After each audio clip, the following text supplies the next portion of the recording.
Shalom saudara terkasih dalam Tuhan, sampai bertemu. Perkenalkan, nama saya Theodorus Miraji.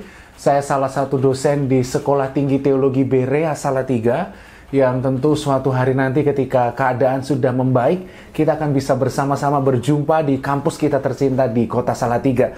Nah, hari ini saudara, senang sekali saya menyapa setiap mahasiswa baru STT Berea maupun mahasiswa lama, atau juga mungkin siapapun saudara yang melihat video ini, maka saya menyapa saudara dan percaya bahwa hari ini, khotbah ini dan semua ditentukan Tuhan untuk mendatangkan kebaikan bagi setiap kita. Sebab itu mari kita buka hati kita buka pikiran kita izinkan Roh Kudus menguasai dan berbicara sesuatu buat setiap kita. Mari kita berdoa. Bapa yang baik, kami mengucap syukur buat waktu ini Tuhan. Terima kasih karena sebentar kami mau terima isi hati-Mu. Sebentar kami mau diajar oleh Tuhan. Kami mau diberitahu oleh Tuhan bagaimana kami harus hidup. Sehingga setiap kami tanpa terkecuali bisa belajar, berjuang menjadi seperti yang Tuhan kehendaki. Terima kasih Tuhan, berbicaralah, hamba hanyalah alat. Tuhan berbicara kepada semua yang sedang melihat video ini. Dan Tuhan menyatakan sesuatu yang luar biasa. Terima kasih Tuhan, terima kasih.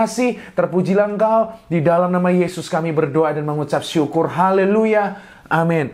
Puji nama Tuhan. Nah saudara, hari ini saya rindu berbagi sesuatu yang saya pikir sangat penting untuk kita belajar, untuk kita ketahui, untuk kita sama-sama pelajari. Bukan berarti saya lebih dari saudara, dan bukan berarti saya sudah hebat, sudah luar biasa. Kita sama-sama akan belajar melakukan firman Tuhan, sehingga hidup kita makin terarah, makin sesuai, dan makin serupa dengan gambaran Tuhan. Nah, hari ini saudara, saya rindu berbicara tentang tanggung jawab. Atau dalam bahasa Inggris dikatakan responsibility. Saya rindu berbicara sesuatu yang saya pikir setiap kita harus ketahui, setiap kita harus pahami, yaitu tentang tanggung jawab. Mahasiswa baru, dengar baik-baik, bahwa setelah orientasi selesai, bahkan mulai besok, saudara akan masuk ke tanggung jawab yang baru. Saudara akan mendapatkan sebuah tanggung jawab baru, yaitu sebagai seorang mahasiswa atau mahasiswi STT Berea. Dan kedepannya, saudara akan menjadi seorang hamba Tuhan. Saudara akan menjadi seorang gembala sidang. Saudara akan menjadi seorang pelayan Tuhan yang luar biasa. Bagi mahasiswa lama, dengar baik-baik bahwa statusmu sebagai mahasiswa membuatmu menyadari ada sebuah tanggung jawab yang harus kita pikul. Saudara harus berjuang dengan sungguh-sungguh. Saudara harus belajar dengan sepenuh hati. Saudara harus mengerjakan semua tugas dengan baik. Karena ke depan, saudara akan jadi seorang hamba Tuhan yang luar biasa, yang dipakai Tuhan dengan luar biasa. Nah, sebab itu mari sama-sama kita akan belajar tentang tanggung jawab atau responsibility. Nah, saya mau ajak saudara untuk merenungkan beberapa kalimat sebelum nanti kita buka ayatnya. Coba saudara perhatikan. Saya akan sampaikan dengan perlahan supaya kita bisa menangkapnya. Tahukah saudara bahwa kedewasaan seseorang itu sama sekali tidak mempengaruhi kepemilikan terhadap sesuatu. Tetapi kedewasaan seseorang itu mempengaruhi legalitas untuk merasakan atau menikmati apa yang kita miliki. Saya ulang sekali lagi dengan perlahan. Kedewasaan seseorang itu sama sekali tidak mempengaruhi kepemilikan kita. Saudara yang punya anak atau saudara adalah seorang anak, kedewasaan kita tidak mempengaruhi apa yang dimiliki oleh orang tua kita. Betul saudara? Jadi meskipun kita umur 1 tahun, 2 tahun, atau sekarang saudara 17 tahun ke atas, kedewasaan kita tidak mempengaruhi kepemilikan atau harta orang tua kita. Bukan berarti semakin kita besar, maka kepemilikan orang tua kita semakin berkurang. Enggak. Kedewasaan kita enggak mempengaruhi kepemilikan kita.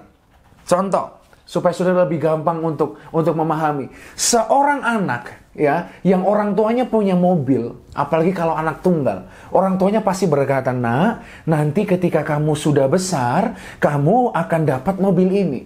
Nah, saudara terkasih, ketika anak ini besar, itu bukan jaminan bahwa mobil ini bisa dipakai sama anak ini. Kenapa? Belum tentu anak yang sudah besar, anak yang sudah dewasa, sudah tua bahkan, itu bisa bertanggung jawab.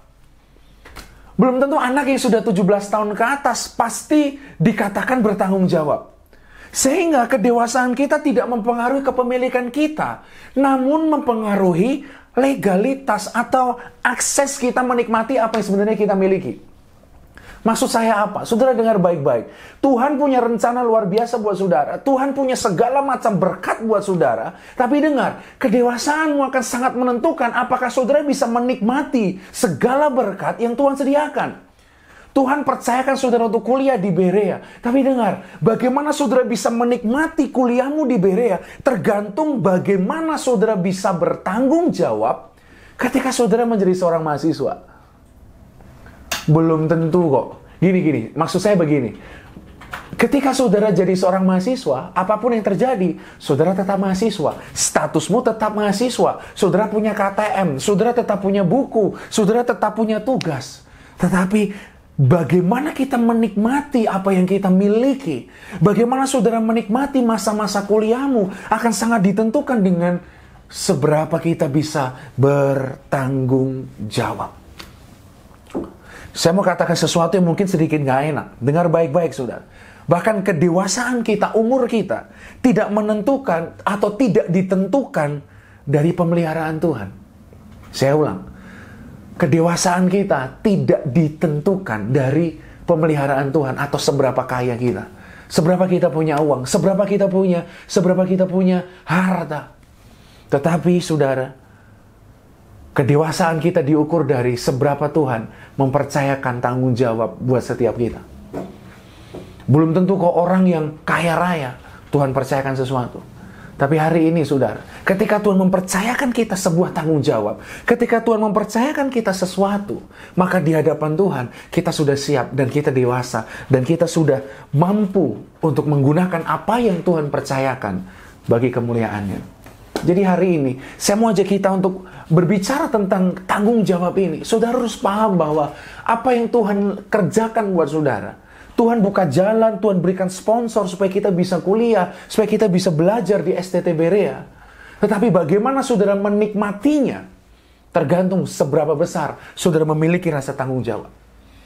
Oke? Belum tentu orang yang punya nilai tinggi di sekolah ini akan mendapat tanggung jawab. Karena kepercayaan itu bukan diukur dari seberapa hebat engkau, tetapi seberapa bertanggung jawab engkau. Maka hari ini, saudara, saya mendorong kita, selesai dengar firman Tuhan ini, kita harus jadi orang yang bertanggung jawab.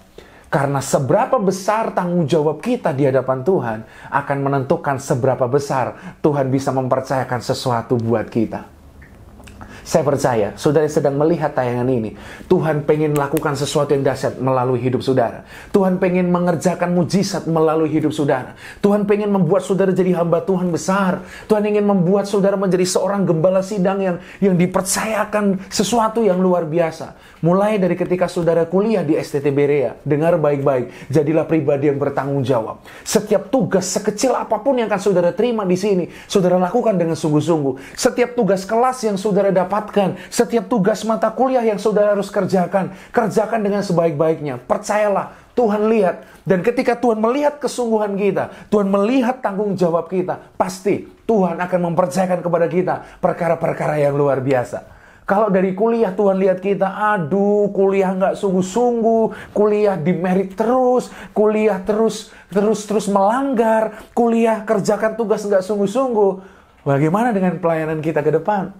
Tapi justru saya percaya, mulai dari bangku kita kuliah, apalagi yang masih semester 1 nanti mahasiswa baru, atau saudara yang mahasiswa tingkat 2, tingkat 3, atau tingkat 4, mulai dari kita kuliah, Tuhan lihat seberapa kita mampu diberi tanggung jawab. Dan saya percaya di situ nanti Tuhan akan melakukan dan mempercayakan perkara luar biasa buat kita. Nah, hari ini kita akan belajar, saudara. Ada 2 area atau 2 daerah, 2 hal dalam kehidupan kita di mana kita harus betul-betul menjadi seorang yang bertanggung jawab. Kita akan pelajari 2 hal ini dan saya berharap firman ini akan mengubahkan cara pikir kita sehingga kita menghadapi esok ketika kita sudah mulai kuliah.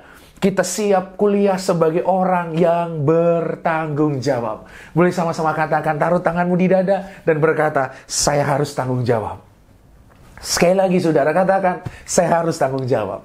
Haleluya. Ada 2 hal, ada 2 area di mana kita harus bertanggung jawab. Yang pertama, bertanggung jawab atas diri sendiri. Saya ajak saudara untuk membuka satu kebenaran firman Tuhan di dalam kitab Kejadian pasal 3, ayat 12-13. Sekali lagi saudara ya, bahwa bagaimana Tuhan mempercayakan sesuatu kepada kita. Tidak peduli seberapa kaya engkau, gak peduli sepintar apa engkau, tetapi bagaimana kita bisa bertanggung jawab di hadapan Tuhan. Maka kita bisa menikmati apa yang Bapak kita miliki.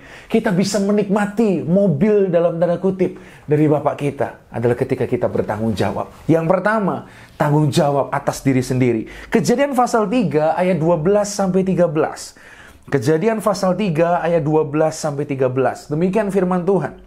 Manusia itu menjawab, perempuan yang kau tempatkan di sisiku, dialah yang memberi dari buah pohon itu kepadaku, maka aku makan. Kemudian berfirmanlah Tuhan Allah kepada perempuan itu, apakah yang telah kau perbuat ini? Jawab perempuan itu, ular itu memperdayakan aku, maka aku makan.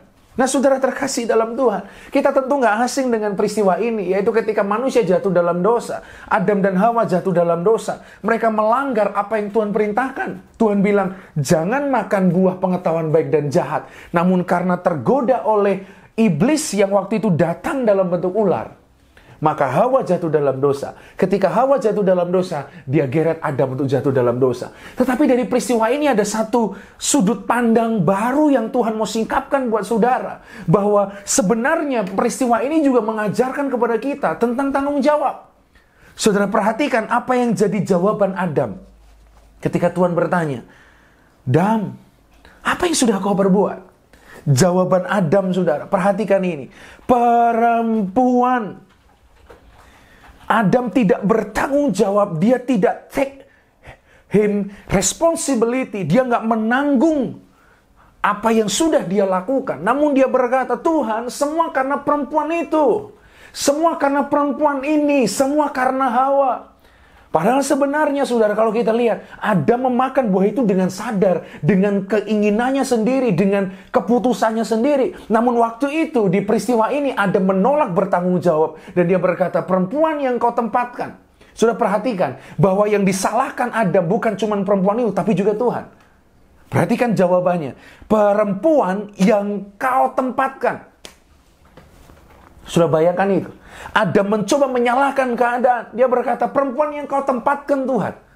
Maka dalam bahasa lain, seandainya ya Tuhan, engkau nggak bikin wanita ini, dan engkau nggak buat dia ada di sini, maka aku nggak akan jatuh dalam dosa. Bayangkan, orang yang nggak bertanggung jawab atas dirinya, dia nggak akan segan-segan salahkan Tuhan. Hari ini saudara mungkin sudah berkata begini, saya nggak bisa pelajaran dengan baik, saya nggak bisa ikuti kuliah dengan baik karena orang tuaku kok, karena papaku juga nggak pinter kok, karena mamaku nggak pinter, semua juga karena Tuhan. Tuhan, kenapa kau tempatkan aku di keluarga seperti ini? Kenapa kau tempatkan aku punya bapak yang nggak pinter, punya mama yang nggak pinter? Kita mulai cari kambing hitam. Kasihan saudara si kambing ini, apalagi si kambing hitam, dicari-cari terus. Kita mulai salahkan keadaan, kita mulai salahkan orang lain, kita mulai salahkan Tuhan. Bahkan ketika kita sudah nggak temukan manusia untuk kita tuntut pertanggungan jawab, maka kita akan arahkan tangan kita ke atas dan berkata, Tuhan, Engkau yang bertanggung jawab. Padahal sebenarnya semua yang kita lakukan itu atas kesadaran dan atas keputusan kita sendiri. Namun banyak manusia menolak untuk bertanggung jawab. Saudara terkasih dalam Tuhan, jangan salahkan dosenmu. Jangan salahkan teman kelasmu. Bertanggung jawablah atas dirimu sendiri. Maka percayalah, Tuhan akan percayakan. Tuhan akan berikan sesuatu yang lebih besar dari yang hari ini saudara punya dan saudara miliki atau saudara alami. Kita lihat yang lainnya. Adam menyalahkan perempuan dan menyalahkan Tuhan. Lalu kita lihat bagaimana dengan si Hawa. Alkitab berkata begini, kemudian berfirmanlah Tuhan Allah kepada perempuan itu, apakah yang telah kau perbuat ini? Jawab perempuan itu, ular itu. Adam salahkan Hawa dan salahkan Tuhan. Hawa, dia nggak bisa salahkan Adam, dia mungkin takut salahkan Tuhan, dia salahkan si ular. Saya harus bilang, mungkin agak nggak enak. Pribadi atau oknum yang paling bertanggung jawab di peristiwa ini justru ular, saudara-saudara. Bukan Adam, bukan Hawa. Tapi justru si ular. Karena mungkin dia juga nggak temukan lagi mau salahkan siapa. Masa iya dia mau salahkan diri sendiri? Iya, gara-gara aku nih. Sudah terkasih dalam Tuhan. Coba kita lihat bahwa peristiwa ini teks Alkitab ini mengajarkan sesuatu yang penting buat kita. Kecenderungan manusia selalu cari kambing hitam, selalu menyalahkan orang, selalu cari alasan. Tapi berita buruk buat kita, Tuhan itu tidak pernah mau menerima segala macam alasan. Saya ulang sekali lagi, ini sangat penting. Tuhan tidak pernah mau dan tidak pernah bisa menerima segala macam alasan. Makin saudara sering salahkan orang, saudara sedang mendeklarasikan diri sebagai kanak-kanak.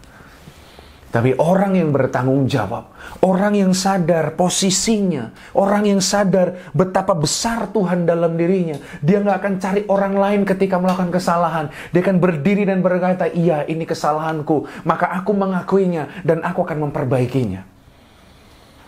Ketika saudara kuliah, ambil tanggung jawab ini. Nggak perlu salah-salahkan orang. Saudara stop salahkan dosen, saudara stop salahkan jam malam, saudara stop salahkan yang lain. Berjuanglah menjadi pribadi yang lebih baik, lebih bertanggung jawab lagi. Maka percayalah Tuhan pasti akan mempercayakan kepada kita perkara yang lebih besar. Ingat sekali lagi, Tuhan tidak akan pernah terima alasan kita. Jadi saya bayangkan saudara, sedikit berfantasi. Nanti ketika kita pulang ke surga, jangan pernah merasa dan jangan pernah mempersiapkan alasan-alasan untuk dosa dan kesalahan kita. Karena di surga nanti tidak ada alasan. Alkitab berkata, segala sesuatu yang diperlukan untuk hidup yang saleh sudah Tuhan anugerahkan buat kita. Maka mari kita memilih untuk bertanggung jawab. Tuhan, aku lakukan kesalahan ini. Aku salah Tuhan. Aku ngaku salah, aku mau berjuang lebih baik. Tuhan, semester ini nilaiku turun. Aku tidak mau salahkan mamaku, aku tidak mau salahkan bapakku, aku tidak mau salahkan teman-temanku, aku tidak mau salahkan cuaca Salatiga, aku tidak mau salahkan wali kota Salatiga, aku tidak mau salahkan tukang warung di depan, aku tidak mau salahkan siapa-siapa. Ini jadi pelajaran buat aku menjadi pribadi yang lebih baik lagi. Itu baru orang bertanggung jawab. Dan saya percaya hari ini saudara sedang lihat video ini, saudara adalah orang yang sangat bertanggung jawab. Stop salahkan siapapun. Bahkan gak perlu salahkan diri sendiri. Hanya jadikan setiap kegagalan dan masalah menjadi sebuah pemicu, menjadi sebuah pacuan baru buat kita untuk menjadi pribadi yang lebih baik lagi. Sebab itu saudara, mari kita belajar bertanggung jawab atas diri kita sendiri. Tahukah saudara bahwa Tuhan dan iblis adalah perencana? Jadi sebenarnya yang punya rencana dalam hidup kita bukan cuma Tuhan. Alkitab berkata dalam Yeremia 29 ayat 11, rancangan Tuhan mendatangkan kebaikan. Tapi tahukah saudara bahwa perancang dalam hidup kita bukan cuma Tuhan, ada iblis. Iblis juga punya sebuah rancangan buat kita. Kalau Tuhan rancangannya damai sejahtera, iblis rancangannya kecelakaan dan kebinasaan. Tapi dengar, Tuhan dan iblis boleh berencana. Manusia yang memutuskannya untuk ada di rencana siapa. Miris melihat ada banyak hamba Tuhan, ada banyak anak Tuhan yang lebih memilih untuk ada dalam rencana dirinya sendiri yang sudah dibumbui oleh iblis, sudah digoda oleh iblis. Padahal sebenarnya Tuhan mau berkata, aku punya rencana yang lebih baik, nak. Tapi untuk menyatakannya, kamu harus jadi pribadi yang bertanggung jawab. Sudah terkasih dalam Tuhan, bangsa Israel adalah bangsa yang gak berani mengambil tanggung jawab. Dia selalu salahkan Mesir, dia selalu menyalahkan pemimpin, dia salahkan Tuhan dan sebagainya. Maka justru karena itulah mereka gagal sampai ke Kanaan. Sudah terkasih dalam Tuhan, Musa, dia adalah orang yang ambil tanggung jawab itu. Lingkunganmu, dosenmu sedahsyat apapun, dengar baik-baik. Saya tiba-tiba keingat satu tokoh Alkitab. Dosenmu sehebat apapun, orang tuamu sehebat apapun, gerejamu sesempurna apapun, tidak menentukan bahwa kita akan jadi pribadi yang baik. Saya ulang, lingkungan yang baik bahkan bukan jaminan kita bisa jadi pribadi yang baik. Kenapa? Karena baik dan tidaknya kita tidak ditentukan lagi oleh apa yang di luar kita, namun ditentukan oleh bagaimana kita bertanggung jawab atas diri kita sendiri. Saya buktikan. Bagaimana dengan kasus Yudas Iskariot? Mari saya kasih tahu saudara, kalau ibarat kata Yesus dan 12 rasul adalah sebuah gereja, bukankah ini gereja paling sempurna? Kenapa? Pendetanya atau gurunya itu Yesus sendiri, saudara. Yesus sendiri. 3,5 tahun dia bersama dengan Yesus. Mentornya Yesus sendiri. Perkataannya bukan perkataan pendeta AB. Yesus sendiri ngomong. Teman-temannya bagaimana? 12 rasul teman-temannya. Yudas Iskariot ini mentornya atau gurunya Yesus. Teman-temannya, lingkungannya 12 rasul, 11 rasul yang lain. Petrus, Yohanes, Yakobus, orang-orang dahsyat. Tapi saya mau tanya sama saudara, bagaimana akhir kisah hidup si Yudas Iskariot? Apakah dia 3,5 tahun bersama Yesus menjamin dia jadi pribadi yang seperti Yesus? Alkitab ternyata buktikan tidak. Salah siapa? Bukan salah Yesus dong. Bukan salah 11 rasul lain. Karena memang Yudas Iskariot lah yang membuat dirinya sendiri tidak bisa berubah dan tidak bisa lari dari cinta uang. Jadi hari ini, kita nggak bisa salahkan siapa-siapa. Sehebat apapun dosenmu, kalau kita malas belajar, ya kita nggak ngerti kuliahnya. Sedahsyat apapun pendeta tempat saudara melayani, tapi kalau kita menolak untuk melakukan apa yang difirmankan, maka kita tidak akan pernah jadi pribadi yang baik kok. Sebab itu saudara, belajar bertanggung jawab atas diri sendiri. Nggak lagi salahkan orang lain. Nggak lagi salahkan pemimpin kita, nggak lagi salahkan teman-teman kita. Kita bertanggung jawab atas diri kita sendiri. Karena kita adalah orang yang dewasa. Kita adalah orang yang siap ambil tanggung jawab. Nah, yang kedua saudara, yang terakhir.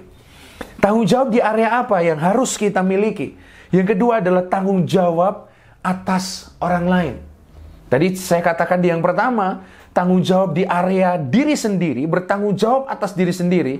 Dan yang kedua adalah bertanggung jawab atas orang lain. Dalam hal ini, yang saya maksudkan adalah bertanggung jawab kepada jiwa-jiwa, bertanggung jawab kepada pelayanan. Tahukah saudara, panggilanmu adalah panggilan yang sangat berharga. Ada satu lagu di Berea yang selalu merema dalam hati saya, dalam pikiran saya, selalu menjadi kekuatan. Selalu menjadi sebuah penghiburan. Tentang sebuah panggilan yang sangat berharga. Terlalu berharga, sungguh mulia, wah, menjadi hamba Sang Pencipta. Itu luar biasa sekali. Ambil tanggung jawab itu. Wah, bukan hanya bertanggung jawab atas diri sendiri. Tuhan tunjuk saudara, Tuhan panggil saudara. Tuhan pilih saudara dan saya untuk ada di STT Berea. Karena Tuhan mau berikan sebuah tanggung jawab bukan hanya untuk dirimu sendiri, tapi untuk jiwa-jiwa yang harus kita menangkan dan harus kita layani. Yang setuju katakan amin. Ada begitu banyak anak Tuhan di luar sana, ladang sudah menguning, siap dituai. Katakan kepada pemilik Tuhan, karena saya siap Tuhan. Saya mau bertanggung jawab bukan hanya sebagai seorang pekerja, tapi juga sebagai seorang pelayan yang memperhatikan ladang, memperhatikan tuayan. Maka minta pada Tuhan, Tuhan pasti percayakan tanggung jawab besar buat kita. Kita melangkah bukan hanya, kita melangkah dari hanya bertanggung jawab atas diri sendiri, kepada bertanggung jawab atas jiwa-jiwa. Terlalu banyak jiwa di sana membutuhkan kita. Dan saudara diperlengkapi di STT Berea untuk pada akhirnya bukan hanya mencari amanmu sendiri, bukan hanya cari enakmu sendiri, bukan hanya cari nyamanmu sendiri, namun engkau pergi dan menyatakan kepada jiwa-jiwa tentang Yesus. Yang setuju boleh katakan amin. Kita lihat contohnya Yesus sendiri, saudara. Contohnya Yesus sendiri. Buka Alkitab saudara dalam Matius pasal 9 ayat 35 sampai 38. Matius pasal 9 ayat 35 sampai 38. Firman Tuhan berkata seperti ini. Melihat orang banyak itu, tergeraklah hati Yesus oleh belas kasihan kepada mereka. Karena mereka lelah dan terlantar, seperti domba yang tidak bergembala. Maka katanya kepada murid-muridnya, tuayan memang banyak, tetapi pekerja sedikit. Karena itu, mintalah. Sama-sama katakan mintalah. Sekali lagi, sama-sama katakan mintalah. Mintalah kepada Tuhan yang empunya tuayan, supaya ia mengirimkan pekerja-pekerja untuk tuayan itu. Sudah perhatikan itu. Pelayanan Yesus tidak hanya berkisar antara dia dan 12 rasul. Yesus itu yang luar biasa ketika dia lihat orang lain yang terlantar, yang imannya tidak tergembala dengan baik, maka tergeraklah hati Yesus oleh belas kasihan. Yesus itu saudara, lihat orang lain tergerak dengan belas kasihan. Lihat orang susah tergerak dengan belas kasihan. Saya berdoa saudara jadi hamba Tuhan yang ketika lihat jiwa-jiwa, saudara ada di bis, saudara ada di tempat, di transportasi umum, saudara dimanapun, engkau lihat jiwa-jiwa mereka yang belum percaya Yesus, maka tergerak hatimu oleh belas kasihan. Lalu apa yang saudara bisa lakukan? Minta kepada punya tuayan, supaya ia mengirimkan pekerja-pekerja untuk tuayan itu. Perhatikan ini, supaya ia mengirimkan pekerja tuayan itu. Tugasmu apa? Tugas saudara dan saya memiliki belas kasihan seperti Yesus dan meminta. Saya ulang sekali lagi, ini penting. Saya ulang. Tugas saudara dan saya adalah belas kasihan, melihat mereka dengan belas kasihan. Lalu karena belas kasihan ini, kita minta sama empunya tuayan, sama pemilik jiwa-jiwa, Tuhan, selamatkan mereka. Dan Alkitab tulis, perhatikan, supaya Tuhan mengirimkan pekerja untuk tuayan itu. Tidak peduli kita atau orang lain yang ditunjuk Tuhan. Yang penting jiwa terselamatkan. Yang setuju katakan amin. Saya ulang sekali lagi. Entah kita atau orang lain, kita atau pendeta lain, kita atau hamba Tuhan lain, itu bukan masalah buat kita. Belas kasihan kita membuat kita berdoa buat jiwa-jiwa. Dan Tuhan, kita minta kepada Tuhan untuk mengirimkan pekerja. Artinya, kita atau orang lain, yang penting tuayan itu dituai dan diurus. Yang penting jiwa-jiwa diselamatkan. Entah lewat kita atau orang lain yang Tuhan kirimkan kepada mereka. Kebenaran ini membuat kita sadar bahwa engkau nggak dipanggil untuk membesarkan dirimu sendiri. Engkau dipanggil untuk bertanggung jawab atas dirimu sendiri, ya. Tetapi engkau dipanggil juga untuk bertanggung jawab atas jiwa-jiwa. Miliki belas kasihan kepada mereka. Jangan jadikan jiwa sebagai alat untuk mensukseskan kita. Jiwa punya Tuhan. Tugas kita minta sama yang punya tuayan. Supaya kalaupun kita yang ditunjuk untuk mengurus, kita lakukan dengan baik. Tapi kalaupun bukan kita atau hamba Tuhan lain, kita bersyukur, yang penting jiwa diselamatkan. Ada terlalu banyak fenomena hamba Tuhan sekarang. Lihat jiwa diselamatkan itu justru tidak suka. Kenapa? Kok bukan masuk gerejaku ya? Kok bukan karena pelayananku ya? Kok bukan karena aku ya? Stop jadi hamba Tuhan seperti itu. Yang penting jiwa diselamatkan. Jangan miliki spirit Yudas Iskariot. Ketika Maria Magdalena memecahkan parfum dan menyeka kaki Yesus, dia berkata, ih, yang dilakukan kok kayak gitu ya? Kan bisa dikasih ke orang miskin. Alkitab berkata, sebenarnya hati Yudas bukan untuk orang miskin. Tapi Yudas gak suka orang lain berbuat kebaikan. Sudah terkasih dalam Tuhan. Ada banyak hamba Tuhan gak suka lihat temennya, sesama hamba Tuhan maju. Ada banyak hamba Tuhan yang gak suka lihat pendeta lain maju. Tapi saudara sebagai seorang hamba Tuhan yang akan dicetak di STT Berea, dengar. Kita punya belas kasihan. Kita minta kepada yang punya tuayan. Tuhan, selamatkan mereka. Utus hamba-hambamu untuk mereka. Kalau saya Tuhan, ini aku, utus aku. Tapi kalau Tuhan punya pekerjaan lain untukku, aku siap. Siapapun Tuhan, kirimkan untuk menyelamatkan jiwanya. Sudah terkasih dalam Tuhan. Engkau dipanggil untuk bertanggung jawab atas orang lain, atas jiwa-jiwa. Saya masuk ke bagian terakhir. Dari mana sumber energi untuk kita bisa jadi orang yang bertanggung jawab? Mari saya kasih tahu saudara. Jadi orang yang bertanggung jawab itu capek. Capek. Sudah boleh tanya kepada senat. Sudah boleh tanya kepada orang lain yang punya tanggung jawab. Hal apa yang kadang membuat seseorang tidak mau diberi tanggung jawab? Percayalah, diberi tanggung jawab atau memiliki tanggung jawab itu capek. Perlu energi ekstra. Apa bedanya panitia dan tamu undangan? Tamu undangan tuh paling enak, saudara. Datang, kadang telat lagi ya kan. Datang, duduk, dilayani, pulang, dapat snack atau makan. Tapi panitia, itu harus mempersiapkan semua dengan sebaik-baiknya. Nanti tamu undangan pulang masih bersih-bersihin. Perlu energi ekstra. Maka hari ini, saya akan tutup dengan bagian ini. Dari mana sumber energi untuk kita bisa jadi pribadi yang bertanggung jawab? Bagaimana supaya kita bisa jadi mahasiswa yang bertanggung jawab atas diri kita dan atas jiwa-jiwa? Sehingga saudara diperlengkapi di STT Berea untuk akhirnya saudara melayani. Saya temukan dalam Kolose 1 ayat 27. Mari kita sama-sama buka. Kolose 1 ayat 27. Kepada mereka Allah mau memberitahukan betapa kaya dan mulianya rahasia itu di antara bangsa-bangsa lain, yaitu Kristus ada di tengah-tengah kamu. Kristus yang adalah pengharapan akan kemuliaan. Saudara, ayat ini begitu kuat dalam hati saya sepanjang tahun ini. Dalam terjemahan bahasa Inggris, kalau dalam bahasa Indonesia dikatakan Kristus ada di tengah-tengah kamu, tapi dalam bahasa Inggris dikatakan which is Christ in you. Christ in you. Dalam bahasa Yunani di dalam. Kristus di dalammu. Dengar baik-baik. Siapa atau bagaimana kita bisa jadi pribadi yang bertanggung jawab? Bukan lagi berasal dari luar. Namun engkau bisa jadi pribadi yang bertanggung jawab karena Christ in you. Sama-sama katakan Christ in me. Sekali lagi katakan Christ in me. Kristus ada dalam dirimu. Kalau Kristus ada dalam dirimu, kuasa, kekuatan, dan kemuliaannya ada dalam dirimu. Dan kekuatan Tuhanlah yang akan membuat kita mampu jadi pribadi yang bertanggung jawab.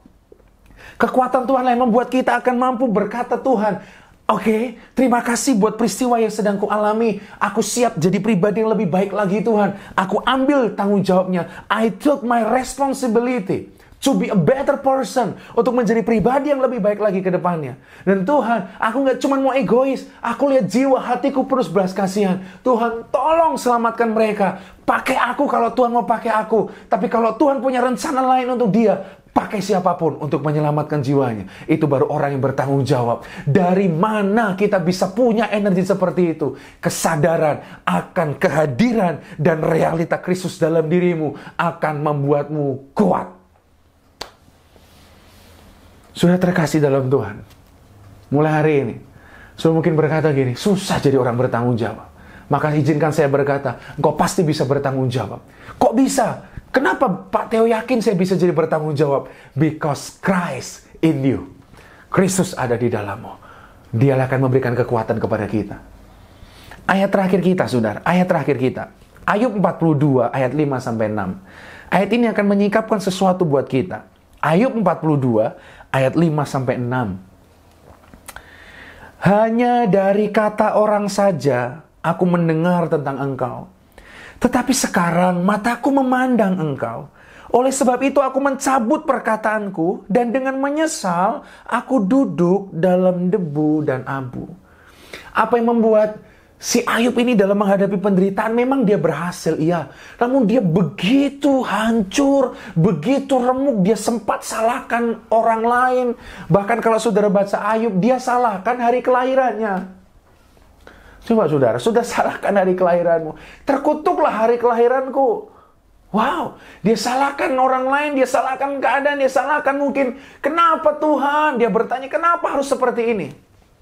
Jawabannya di Ayub pasal 42 ayat 5. Karena hanya dari kata orang saja aku dengar tentang engkau. Dalam terjemahan The Message Version, di sana dikatakan begini, I admit I enslaved by rumors of you. Artinya apa? Aku hidup mendengar tentang engkau hanya rumor. Kenapa dikatakan rumor? Karena hanya dari orang. Tetapi dalam bagian berikutnya, Ayub berkata, Now I have it Now I have it all first hand. Sama-sama boleh katakan first hand. Apa lawan dari first hand?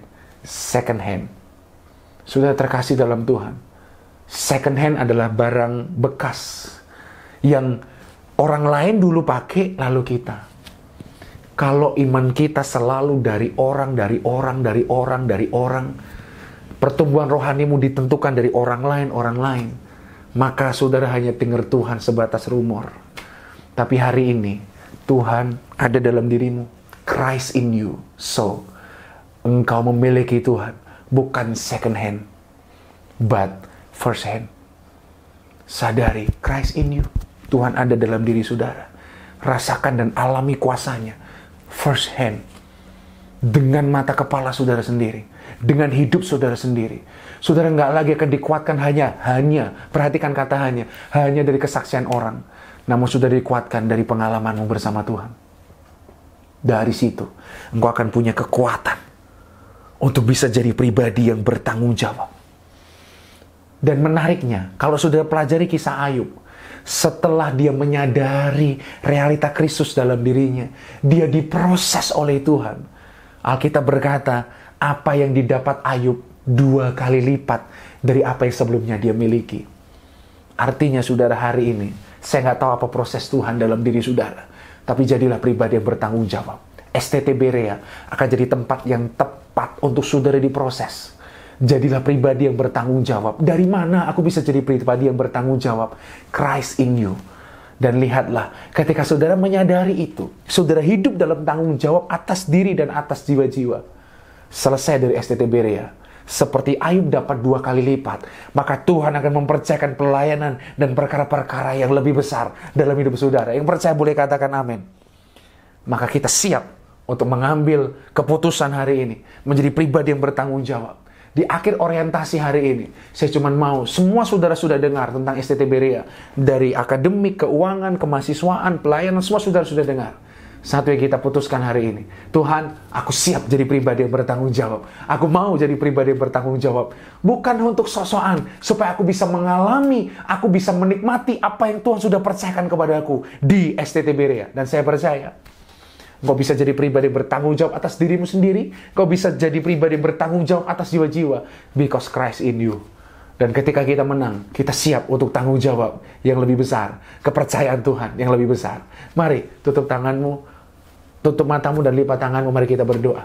Tuhan, dimanapun kami ada, hamba berdoa dari tempat ini. Tuhan, kami sadar sekarang, realita Kristus dalam diri kami membuat kami kuat jadi pribadi yang bertanggung jawab. Dan kami percaya, kami pasti bisa, mampu jadi pribadi yang bertanggung jawab. Terpujilah Engkau Tuhan. Kami siap untuk menjalani hari kami ke depan sebagai mahasiswa STT Berea. Di mana di STT Berea inilah Tuhan memproses kami menjadi hamba yang luar biasa. Jadi hamba Sang Pencipta yang siap untuk kepercayaan yang lebih besar. Yang Tuhan sudah sediakan sehingga kami sampai kepada rancangan Tuhan. Bukan rancangan diri kami, bukan rancangan iblis. Tapi sampai ke rancangan Tuhan yang membawa dan memberikan damai sejahtera buat kami. Di dalam nama Tuhan Yesus, hamba berdoa 4 tahun, 3 tahun, 2 tahun, 1 tahun, beberapa bulan sisa kami di STT Berea. Kami jadi pribadi yang bertanggung jawab. Karena kami memutuskan untuk jadi pribadi yang bertanggung jawab. Di dalam nama Tuhan Yesus. Terima kasih Tuhan. Kami sudah berdoa dan mengucap syukur hanya di dalam nama-Mu, nama Tuhan Yesus. Haleluya. Amin. Saya berdoa sungguh-sungguh. Selamat jadi pribadi yang bertanggung jawab. Dan selamat menjalani hari-hari saudara sebagai mahasiswa STT Berea yang bertanggung jawab. Tuhan Yesus memberkati.